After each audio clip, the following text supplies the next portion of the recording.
My Nightmare on Elm Street tie-in is about a female group of female geek girls who initiate a Columbine-like attack on their school.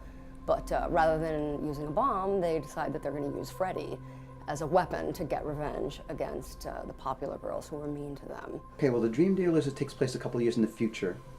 And there's this new technology, there's something called the trance box. And it's a device that can record memories and play them back so that other people can experience them as if they're their own experiences. But not only does it record memories, it also can record dreams. So with the Dream Warriors as a kind of faux superhero team within the dream world, I took each of their deaths and expanded upon that to say, well, this is how they might have developed past there. My novel, Suffer the Children, was definitely inspired by the third Elm Street film, Dream Warriors. The idea of the group of teenagers, they get some sort of powers or abilities, and they have to use these to fight against Freddy. I mean, there's clear correlations between Suffer the Children and Dream Warriors. But there are other elements in the mix as well. I mean, there's a little bit of Stephen King's Firestarter in there with the whole drug experimentation angle that kicks off my story. And the other thing that really inspired it, in a kind of bizarre way actually, is the film The Breakfast Club, which came out around the same time as the first Elm Street film. In my head, weirdly, Suffer the Children is like the satanic mashup of Elm Street and Breakfast Club, and then the two collide. When you look around horror, if you're going to get a capable hero, who is there to get that's of equal iconic stature, at least, maybe not to the masses, but to the core? And in that case, there's one guy, and that was Ash. And so we went into that. The movie comes out, does very nice box office performance. We start trying to get into negotiations. Sam and the camp are very interested. We negotiate sort of on and off over 2 years. As is the nature of Hollywood deal making, it comes and it goes, and we try again, and it comes and it goes, until ultimately the deal's just not going to make. Freddy versus Jason versus Ash, to me, was, the way I always saw it was never so much as a sequel. I almost kind of saw it as my personal trilogy. You know, you had Freddy versus Jason, you had Freddy versus Jason versus Ash, which kind of, bringing Ash into it, kind of end capped a lot of the bookends on that Freddy Nightmare on Elm Street, Friday the 13th storyline. And then bringing the Nightmare Warriors was a way to then bring those victims and to perfectly bookend all of them. The first draft I ever read was the Peter Briggs draft, which was actually taking very good care of continuity to where Alice the Dream Master was in it, the Freemans from Jason Go to Hell were in it, and ultimately it was about the kids and the families coming together ultimately to stop them. The best ending I read in any of which I actually still think was in the Briggs draft, and in fact, because by the time this comes out I can say it, we ripped it off and we use it as an homage, if you will, at the end of the Freddy Jason Ash Nightmare Warriors comic, where one of your federal agents in the sort of final battle is sucked through a time vortex and ends up back in Springwood in the desk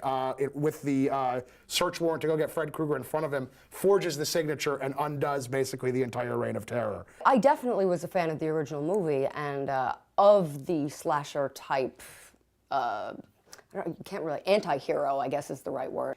And it just seemed like a great opportunity to get a chance to, you know, run loose in someone else's playground and have fun with someone else's characters. I write horror books, and how can you not be familiar, and how can you not be a fan? I liked all the movies. I mean, the first one, you know, it was so fresh and different. Never seen anything quite like that before. By 1990, Freddy Krueger was at the peak of his popularity in pop culture, and Dave Imhoff was now in charge of licensing at New Line Cinema. And he saw that comic books really had the potential to help expand the Freddy Krueger mythos without requiring actors and long gestation periods and things like that. So he was very receptive to the idea when I came to him and said, I'd like to really try and get another publisher interested in Nightmare on Elm Street as a comic series. At the same time, I approached Innovation Publishing, which was a color comic book company that was doing some licensed books, but not a lot. And Innovation said, well, if you can get us the license, we think we might work with them. I got them the license. Dave Imhoff was a gem of a person to work with. And the Nightmare on Elm Street comic was born. Now done the Freddy vs. Jason movie, the first Freddy Jason Ash comic, which is just a adaptation of the treatment we did, and now the new Freddy Jason Ash Nightmare Warriors, which is basically, as I said, bringing back all the survivors and kind of giving them one last final ride, including some surprises, I think, cameo-wise, that will make people happy that are longtime Nightmare fans. For me personally, it's a thrill because I got, at a certain level, speaking selfishly, a way to get to do sort of a personal trilogy. Friday the 13th would be, and Nightmare on Elm Street would be more of a visceral, gritty look. And so I was immediately torn between how to do this artistically, because Ash had always been kind of caricaturized in the books. Drawing Ash in a almost making him looking like a living caricature from a more realistic point of view, just kind of caricaturizing some of his features. And the rest of that, I really tried to keep it in the same vein as Freddy vs. Jason, to make it look like a legitimate sequel. I think that part of the reason why the franchise has such legs and why so many people novelize it or spin it off into other forms, comics, etc., is because the character is based on dreams, and dreams are infinite. So different people have different dreams, they have different things happening in their minds. The possibilities are infinite. How do you keep the adult tone of the movies and the jokey aspects of Freddy Krueger while not dwelling on the fact that he's a child killer? Black Flame specifically asked their writers to not include any child murder in any of the Freddy novels, which I found odd, considering that sort of is that's his whole thing, and no molestation either. Although, I mean, I refer to it. You can't sanitize Freddy. He is a child killer and a child molester, and that is who the character is, and that's part of what makes him so terrifying. And if you smooth off those rough edges to make him more family friendly, then why have him at all? Why not have Barney? That's my nightmare. So in my first couple of stories, it was revealed that Nancy is still alive in The Beautiful Dream. She's essentially the polar opposite of Freddy. If Freddy represented nightmares and all that was evil and all that could harm you in dreams, Nancy represented all the things that were good and all the things that you could hope for to have in a dream. She actually became the protector within the dream world. And thus it gave it an aspect of the two of them pitted against each other would give us a struggle that I thought the fans would really enjoy. And in fact, they loved it. I like the third film, Dream Warriors. I took a lot from that, where the victims, rather than simply being victims, are far more proactive. They're banding together and using their abilities to try to manipulate their dream selves to make them a little bit more of a challenge for Freddy. The feedback was remarkably positive, actually, which was gratifying, because I'm an Elm Street fan myself, and I read several of the other novels that were published. And it was important to me that people who love the films and have watched the films for the past quarter of a century liked what I did. There were some people for whom it wasn't their kind of Elm Street story, and I absolutely understand that. It's subjective. What people expect of this sort of story is going to vary. But most of the feedback I had was really positive. It's been one of my most popular books, actually. As PR was ramping up for Freddy's Dead: The Final Nightmare, I actually did an appearance with Lisa Zane at a comic convention in California. And at that, we did a mock funeral for Freddy Krueger.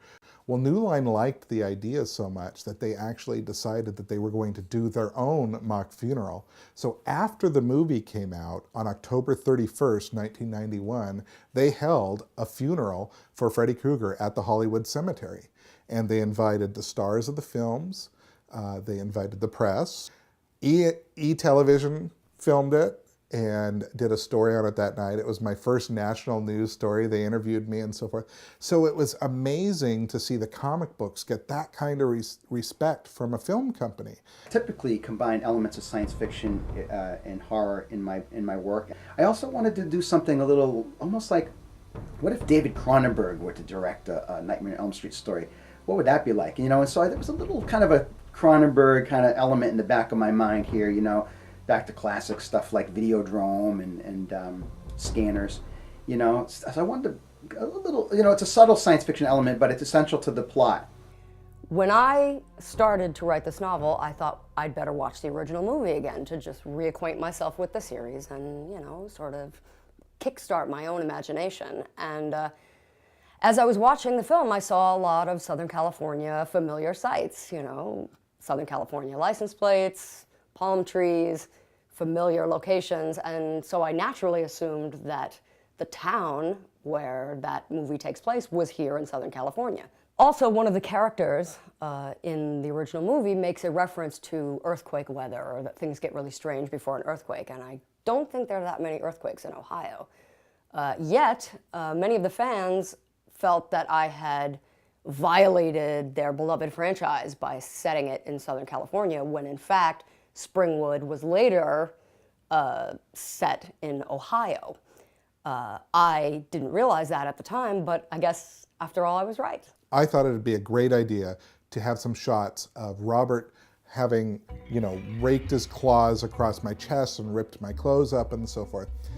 Now, this is in 1990. In 1990, body piercings were not tremendously well known. I have a nipple ring. Not a big shock today. Back in 1990, when I took my shirt off, there was audible gasps from about 30 big burly crew members. Oh my God, what the hell's that? What did you do? They were freaked out. Robert took it all in stride. He thought it was kind of cool. And the final issue of Freddy's Dead, the Final Nightmare, we were going to publish the shot of him with me with the ripped shirt. And then somebody at the comic company said, you know, your nipple ring's visible. I don't know if we can publish that. And I said, in a book on about a child killer with murder and blood and so forth, you aren't sure you can publish a nipple ring? Yeah, that might be a little too much. They had a meeting. The board of directors of Innovation Comics had a meeting over whether or not they could publish a picture that included my nipple ring. Their decision, if New Line approves it, will allow it. So they went to New Line, who had a meeting about whether or not they would allow a comic book to be published with a picture of somebody with their nipple ring visible. New Line approved it, Innovation approved it.